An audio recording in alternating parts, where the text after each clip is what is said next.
Hi, Steve. It's always so good to see you. Clearly, you are traveling again. I am. I'm in a hotel room, a dark hotel room out here pre-dawn in Dallas.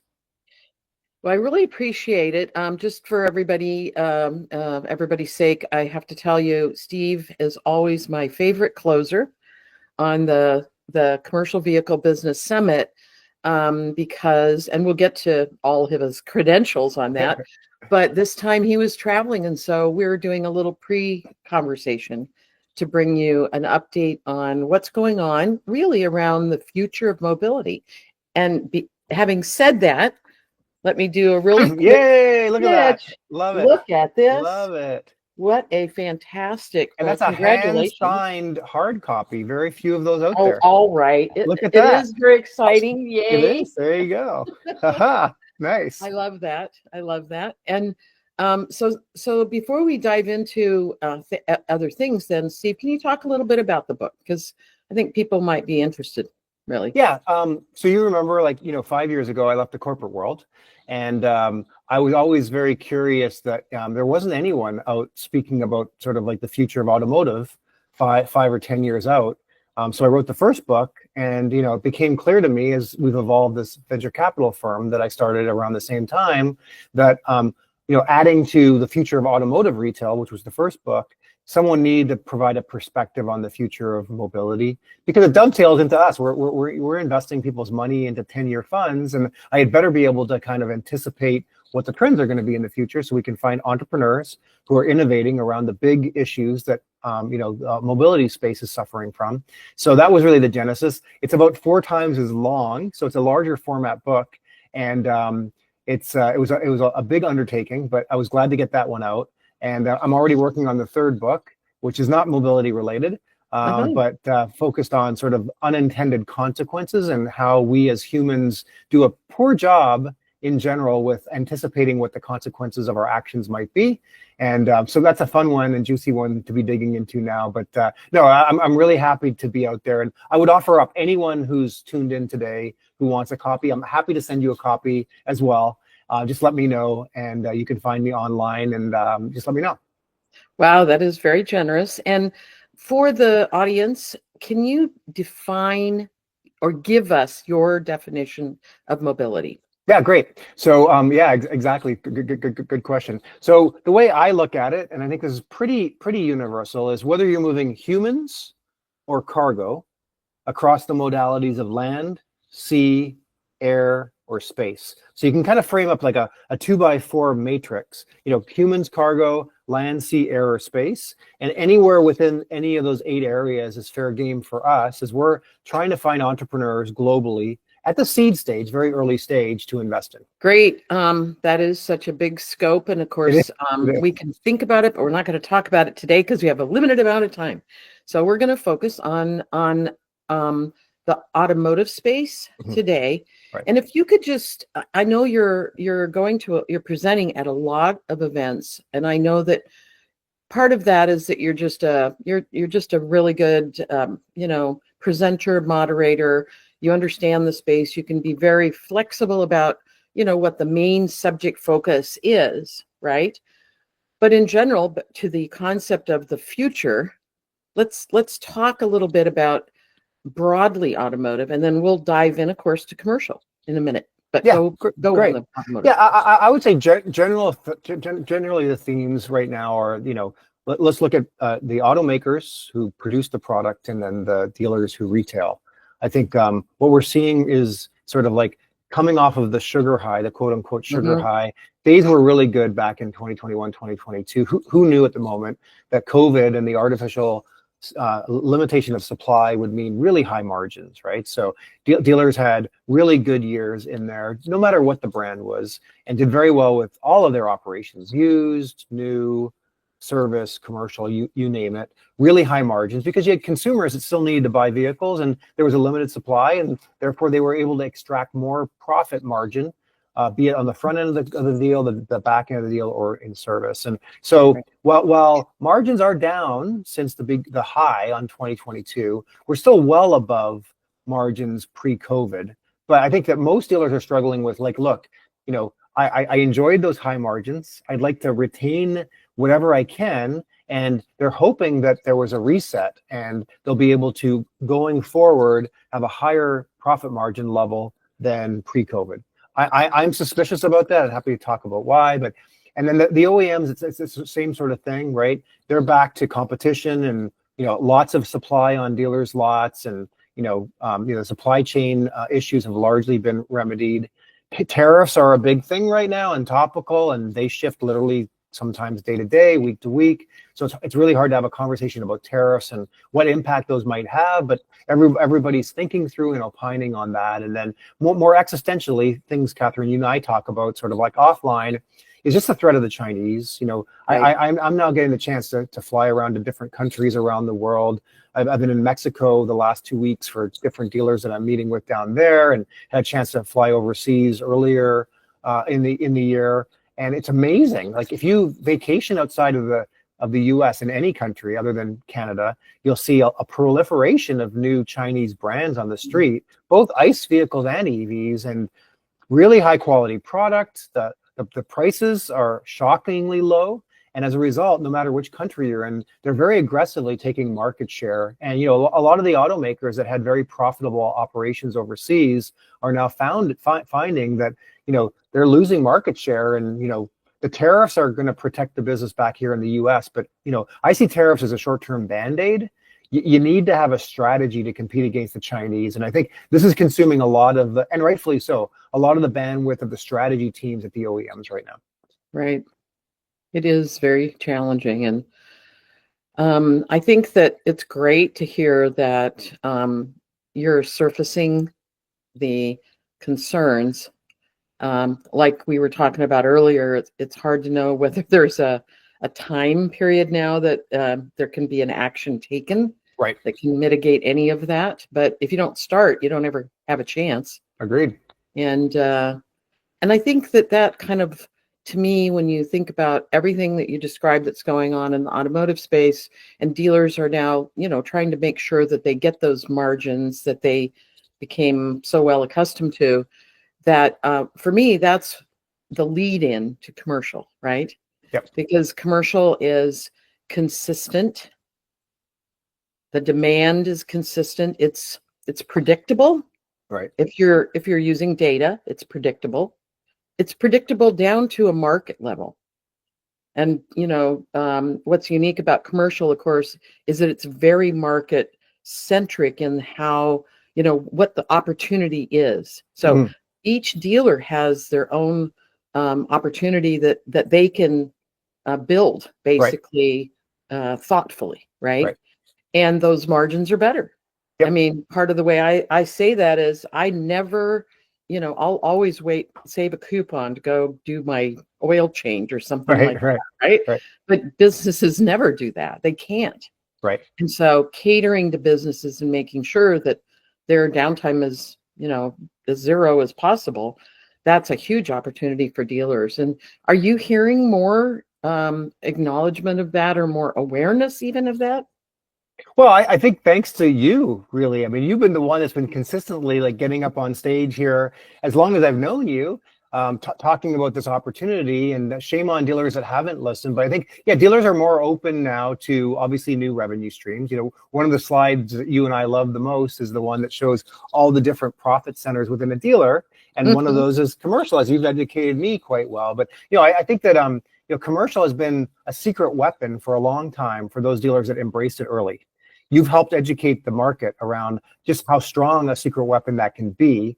To your point, you are able to enable a dealer to be very effective within their micro market, to service these small, medium businesses within that market, which is very sticky business. Like you said, I mean, when they need to replace equipment, they need to replace equipment. They aren't coming in, and they aren't necessarily in a position where they can really negotiate. So you've got like the local quote unquote arms dealer that is the only game in town. And your solutions enable them to be much more effective with doing so. So I think that dealers are going to have to continue abstracting away from commercial. Dealers are going to have to be very innovative with trying to figure out what new solutions they can offer. Because it's going to get harder to be a dealer. We're going to get back to pre-COVID margins, right? And dealers are going to have to say, well, how can I diversify? how can I find new revenue sources and profitable revenue sources? And commercial is a great one for those dealers that haven't kind of dipped their toe. I think, engaging with you and the broader work truck solutions team is a great way to get started. You can bring them up to speed on the opportunity. And, it's not something where I'm assuming, you tell me, but if I'm a dealer and I haven't yet gotten into commercial, I can probably do so in kind of a lightweight kind of way with work truck solutions, as opposed to figuring like, oh, this is going to be too hard for me to get into. It used to be. I mean, a dozen years ago when I started the company, it was really challenging because you had to have a person who had, 15, 20 years minimum experience in the industry that understood how to build a vehicle. But because of technology, right, that's not the issue anymore. The technology has, we have captured all of the configuration information, what kind of vehicles are used for what kinds of use cases, and created all the easy ways to be able to do that process. And now we're working on technology that will help with increased efficiencies.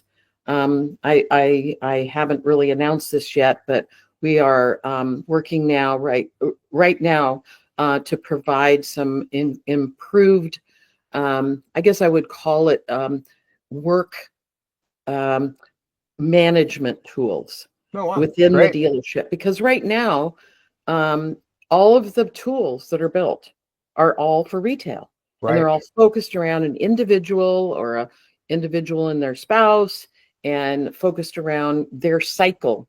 And in the workspace, in the commercial space, businesses are different, and they're a business with people that could be doing different things, but does that all roll up to that business?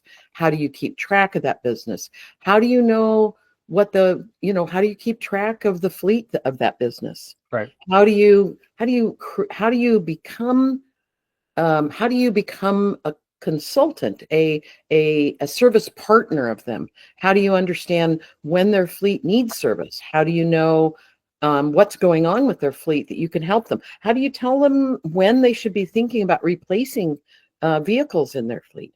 Right. All of these things have been piecemealed. But I will tell you that the OEMs a couple of years ago, I think, obviously when we all went home, except for the people doing the work, right? Right. I think it did trigger some visibility for not just dealerships, but it really triggered the OEMs to start thinking specifically separately about commercial and what that opportunity is. You saw as Ford rolled out Ford Pro. Yep. Immediately very successful for them. Very successful. Well, commercial was already successful for them. And so to acknowledge it and to say, now we're going to focus on it, was what made me excited. And then General Motors launched their GM Envolve. And then Stellantis launched their Stellantis One Professional. Ram Professional is basically where it ended up in our world. And I'm excited because we had been powering the Tier 1 sites for General Motors, but last year we launched Tier 1 sites for both Stellantis fleets, Ram trucks, and for Ford Pro. Outstanding. And to me, this is now starting to be a place where we're absolutely serving the end buyer by giving them multiple channels to find what they need, which is unique for their business, right? Yep. And all the OEMs started creating these other products and services for the dealers to be able to serve their customers. But the relationship between OEMs and dealers, it's not typically coordinated. It's not typically collaborative. It's a little more push you, pull me, right? Right. And so we feel like we can really help with that we can take what has been invented or designed or produced that can be helpful to a dealer and really make it easy for them to be able to use it to generate revenue and to be more efficient. And so kind of bridging those, but also inventing some things that we'll be getting into mid-year that I think are going to be game changers. And so I'm so excited. I don't know, you saw our announcement about we have a new investor. I did. Congratulations. That's really great. Well, and the exciting part about it is that they understand everything that I just said, and how important the ecosystem is around commercial, and they're here to make the innovation happen. Right. Which for me, who Sisyphus is, right? Right. Pushing that rock uphill for almost 13 years, right? Right. I feel like we're finally to the place where we can start making some real substantive changes happen right in the industry. And well, you've been doing that for 12 years, but I agree that this should be a great accelerant. And it seems like the time is right because as you've just articulated, I mean, the OEMs have woken up and understood this is a win-win. I mean, it's a win-win-win, really. It's great for the OEMs. It's new high margin revenue for them. They can enable the dealers that want to get on board to have this new net new high margin revenue. And then you're better serving, most importantly, the end client who up until now has had clunky experiences, and they benefit as well. Yeah, and I'll say that there's two parts of that. I mean, obviously, the end customer is so unique in this case. They are very, very loyal, which, for a dealership, that's a very important thing to think about, is that it's hard to have loyal customers nowadays, right? It really is. The flavor of the month, right? But in the commercial space, if you serve them in a way that supports their business, facilitates their efficiencies, and keeps them, up and running, they're very loyal. Sure. And what that translates into, and we actually have a white paper on this, Steve, of the one to many, we call it, which is that business then starts turning into retail sales, right? Because the owners and the employees and even other folks, even their customers, can be convinced of the benefit of working with that particular dealer, and that then starts translating into helping the dealers do what Jim Press has said. His definition of mobility for the dealership is to become more relationship focused. Right. And to have ongoing relationships with their customers. That's why he was so excited to start working with us, because he sees that the commercial space can actually bring that into the dealership in a way that is profitable, that then they can use to grow that in the dealership. Well, it's interesting. I was at the California New Car Dealer Association meeting last year presenting, and the presenter immediately before me was a gentleman named Michael Hayes, who I have a lot of respect for. He's run the NADA. NADA's 20 groups for 25 years.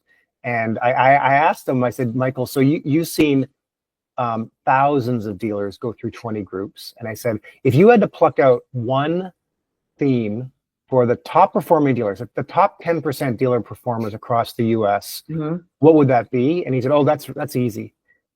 They focus on lifetime value of the customer.